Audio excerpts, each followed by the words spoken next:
నేను ఒకప్పుడు నా జీవితంలో ప్రత్యక్షంగా చూశా. ఒక చోట ఒక ఆయన ఒక వ్యక్తి యొక్క జాతక చక్రాన్ని చూశాడు. అన్ని అద్భుతంగా చెప్పాడు.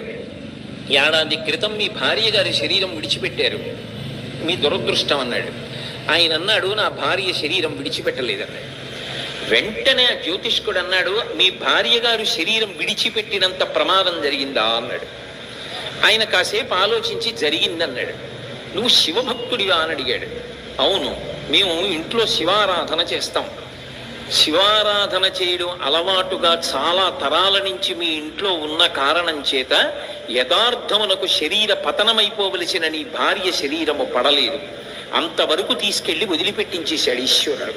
శివభక్తుడవు కనుక ఆయన అనుగ్రహము చేత గ్రహములు శాసింపబడ్డాయి, నీ భార్య బ్రతికిందన్నాడు. నేను ఒకప్పుడు నా జీవితంలో ప్రత్యక్షంగా చూశా.